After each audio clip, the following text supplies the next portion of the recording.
ഓം ശ്രീ മഹാദേവി നമ. നമസ്തേ. ആനന്ദഭൈരവി ആസ്ട്രോളജിയിലേക്ക് എല്ലാവർക്കും സ്വാഗതം. 2024 മെയ് 1 മുതൽ 31 വരെയുള്ള, അതായത് മേടം 18 മുതൽ ഇടവം 17 വരെയുള്ള തുലാക്കൂറുകാരുടെ മെയ് മാസ ഫലത്തെക്കുറിച്ചാണ് നമ്മളിപ്പോൾ ചിന്തിക്കുവാൻ പോകുന്നത്.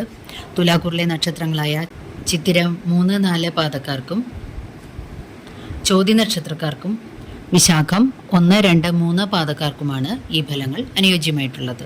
മാസത്തിൽ വലിയ ഗ്രഹമായിട്ടുള്ള വ്യാഴം ഏപ്രിൽ 30-ന് രാശി മാറുകയാണ് ഇടവം രാശിയിലേക്ക്. ശനി കുംഭം രാശിയിൽ പൂരുരുട്ടാതി 1-ാം പാദത്തിലും, രാഹു മീനം രാശിയിൽ രേവതി നക്ഷത്രത്തിലും, കേതു ആകട്ടെ കന്നി രാശിയിൽ അത്ത നക്ഷത്രത്തിലുമാണ് സഞ്ചരിക്കുന്നത്. അടുത്ത ഏകദേശം 1 വർഷക്കാലത്തേക്ക് ഈ ഗ്രഹങ്ങളെല്ലാം ഇനി മേൽപ്പറഞ്ഞ രാശികളിൽ തന്നെയാണ് സഞ്ചരിക്കുകയും ചെയ്യുന്നത്. എന്നാൽ ചെറുഗ്രഹങ്ങളാവട്ടെ ചെറിയ ഇടവേളകളിൽ രാശി മാറുകയും നക്ഷത്രം മാറുകയും ചെയ്തുകൊണ്ടിരിക്കും. ബുധൻ മെയ് 10-ന് അശ്വതി നക്ഷത്രത്തിലേക്കും 21-ന് ഭരണിയിലേക്കും 24-ന് കാർത്തികയിലേക്കും രാശി മാറുന്നു. മെയ് 5-ന് ശുക്രൻ ഭരണിയിൽ പ്രവേശിക്കുന്നു. 16-ന് കാർത്തികയിലും 27-ന് രോഹിണിയിലും സഞ്ചരിക്കുന്നു. മെയ് 15-ന് ചൊവ്വ രേവതി നക്ഷത്രത്തിലേക്ക് പ്രവേശിക്കുന്നു. സൂര്യൻ മെയ് 1-നും മേടം രാശിയിൽ തന്നെ സ്ഥിതി ചെയ്യുന്നു. ഇത്തരത്തിലുള്ള ചെറുഗ്രഹങ്ങളുടെ മാറ്റങ്ങൾ, അല്ലെങ്കിൽ നക്ഷത്രമാറ്റങ്ങളായാലും രാശിമാറ്റങ്ങളായാലും മനുഷ്യജീവിതത്തിൽ അപ്രതീക്ഷിതങ്ങളായിട്ടുള്ള പല സംഭവങ്ങളും അനുഭവങ്ങളും കൊണ്ടുവരുന്നു. വലിയ ഗ്രഹങ്ങളാവട്ടെ സ്ഥായിയായ ചില അനുഭവങ്ങൾ നൽകിക്കൊണ്ടേയിരിക്കുന്നു. അവയുടെ മാറ്റം വലിയ തരത്തിലുള്ള ചെറുതും വലുതുമായ ഗുണവും ദോഷവും ലഭിക്കുന്ന പ്രത്യാഘാതങ്ങൾ മനുഷ്യജീവിതത്തിൽ ഉണ്ടാക്കുന്നു. ഇതെല്ലാം സംഭവിക്കുന്നതിൻ്റെ ഏറ്റക്കുറച്ചിൽ എന്ന് പറയുന്നത് സ്വന്തം ജാതകത്തിലെ ഈ ഗ്രഹങ്ങളുടെ ഭാവാധിപത്യം, നിൽപ്പ്, സ്ഥാനം, ബലാബലം എന്നിവയ്ക്കനുസരിച്ച് ഗുണഫലങ്ങളുടെയും ദോഷഫലങ്ങളുടെയും ആധിക്യം കൂടിയും കുറഞ്ഞുമിരിക്കും. ഈ കാര്യം ഓർമ്മയിൽ വെക്കേണ്ടതാണ്. ഈ ചാനൽ ഇതുവരെ സബ്സ്ക്രൈബ് ചെയ്തിട്ടില്ലാത്തവർ ഒന്ന് സബ്സ്ക്രൈബ് ചെയ്യുവാനും നിങ്ങൾക്ക് വേണ്ടപ്പെട്ടവർക്കെല്ലാം ഈ ചാനലൊന്ന് ഷെയർ ചെയ്ത് കൊടുക്കുവാനും അഭ്യർത്ഥിക്കുന്നു. അരികിലുള്ള ബെൽ ബട്ടൺ അമർത്തി അതിൽ ഓൾ എന്ന് കൊടുത്താൽ ഇനി വരുന്ന എല്ലാ വീഡിയോകളും തത്സമയം തന്നെ നോട്ടിഫിക്കേഷനായി ലഭിക്കുന്നതാണ്. വീഡിയോ ഇഷ്ടമായാൽ ഒരു ലൈക്ക് തരുവാൻ മടി കാണിക്കരുതേ. ഇനി മെയ് മാസത്തിൽ പ്രധാനപ്പെട്ട സംഭവങ്ങൾ എന്തെല്ലാമാണെന്ന് നോക്കിയാൽ, മെയ് 6-ന് മത്സ്യാവതാര ദിനമാണ്.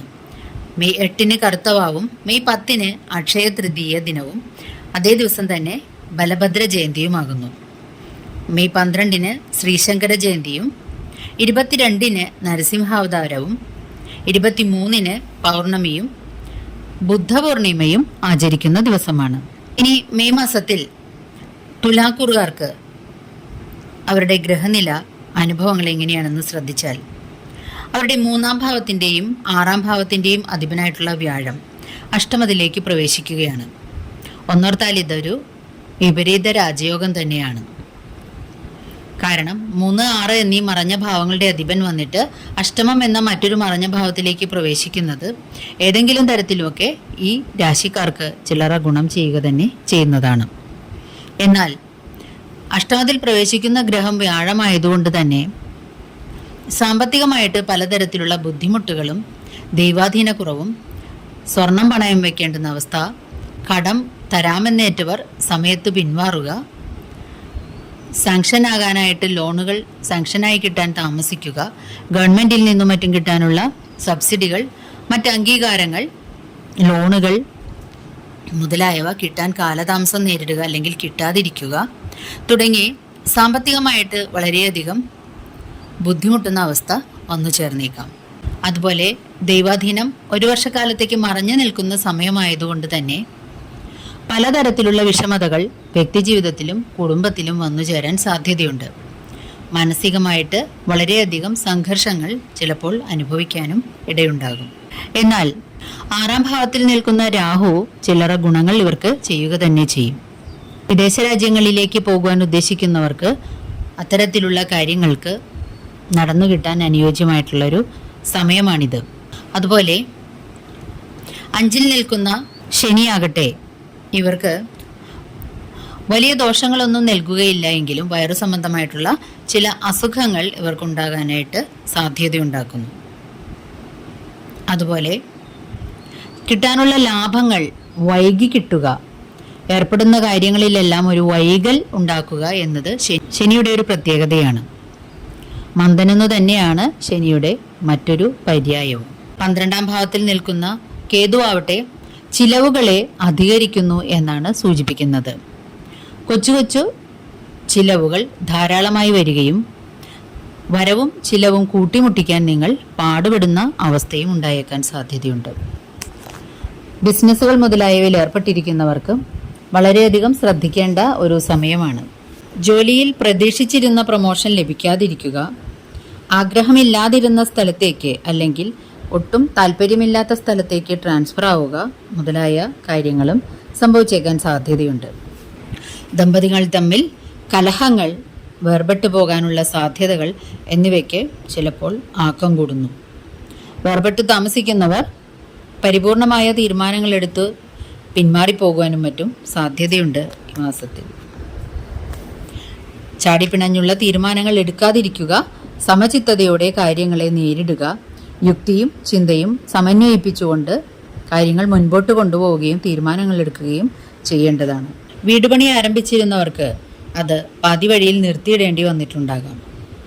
പുതിയ സംരംഭങ്ങൾ തുടങ്ങാനിരിക്കുന്നവർ ഈ സമയത്ത് തുടങ്ങാതിരിക്കുന്നതാണ് ഉത്തമം. ചെറുപ്പക്കാരുടെ വിവാഹ കാര്യങ്ങളിലും തീരുമാനമാകാൻ വൈകുന്നതാണ്, അഥവാ മനസ്സിനിണങ്ങിയ പങ്കാളികളെ ഈ സമയത്ത് കിട്ടാതിരിക്കുവാനും സാധ്യതയുണ്ട്. അനുകൂല സാഹചര്യങ്ങൾ ഫലപ്രദമായി പ്രയോജനപ്പെടുത്തുവാൻ സാധിക്കാതെ വന്നേക്കാം. യാത്രകൾ ധാരാളമായി ആവശ്യമായി വന്നേക്കാം. ദാമ്പത്യ സുഖക്കുറവ് അനുഭവപ്പെടും. അനാവശ്യ ചിലവുകൾ വർദ്ധിക്കുകയും തൽക്കർമാനുഷ്ഠാനങ്ങളിൽ ഏർപ്പെടുന്നത് മൂലം അരിഷ്ടതകൾക്ക് കുറേയൊക്കെ ശമനമുണ്ടാകുന്നതാണ്. പൊതുരംഗങ്ങളിൽ ശോഭിക്കുന്നതാണ്. ഏർപ്പെടുന്ന കാര്യങ്ങളിൽ വിജയം കൈവരുന്നതും. ആരോഗ്യവും സാമ്പത്തിക സ്ഥിതിയും മെച്ചപ്പെടും. സത്സംഗങ്ങളും ധർമ്മസ്ഥാപനങ്ങളുമായി ബന്ധപ്പെട്ട പ്രവർത്തനങ്ങളും കൊണ്ട് സ്വസ്ഥവും സമാധാനപൂർണവുമായിട്ടുള്ള ജീവിതം ലഭിക്കുന്നതാണ്. കഴിവുകൾക്ക് അംഗീകാരവും ഏർപ്പെട്ടിരിക്കുന്ന കർമ്മം വിജയകരമായി നടത്തിക്കൊണ്ടു പോകുവാൻ സാധിക്കുകയും ചെയ്യും. സൽക്കർമാനുഷ്ഠാനങ്ങളും സംസർഗം കൊണ്ടും മാത്രമേ മനസ്സിന്റെ സ്വസ്ഥത വീണ്ടെടുക്കുവാനായിട്ട് ഇവർക്ക് സാധിക്കുകയുള്ളൂ.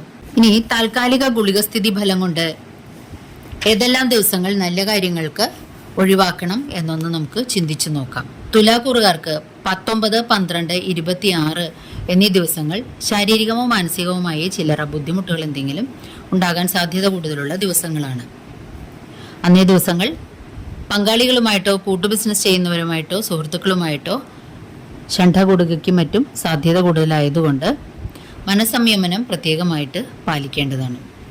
7, 14, 21, 28, 29 എന്നീ ദിനങ്ങൾ പ്രായേണ കിട്ടാനുള്ള ലാഭങ്ങൾ അല്ലെങ്കിൽ കിട്ടാനുള്ള പണം കിട്ടാതിരിക്കാനുള്ള സാധ്യത കൂടുതലുള്ള ദിവസങ്ങളാണ്.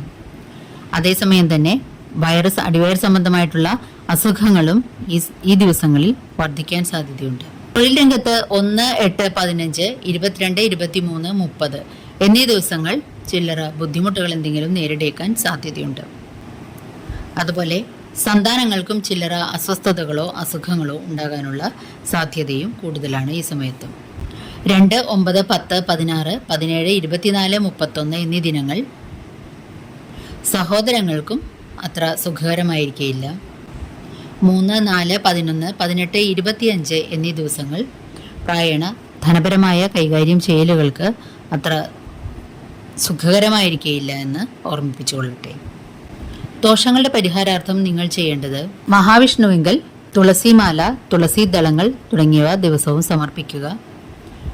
നിത്യേന വിഷ്ണു സഹസ്രനാമം ഒരു നേരമെങ്കിലും ചൊല്ലുക. ശിവങ്കൽ ധാര, മൃത്യുഞ്ജോഷ്പാഞ്ജലി, സർപ്പത്തിങ്കൽ 100 പാലും സമർപ്പിക്കുക. വീഡിയോ ഇഷ്ടമായാൽ ഒരു ലൈക്ക് തരുവാൻ മടി കാണിക്കരുതേ. നന്ദി, നമസ്കാരം.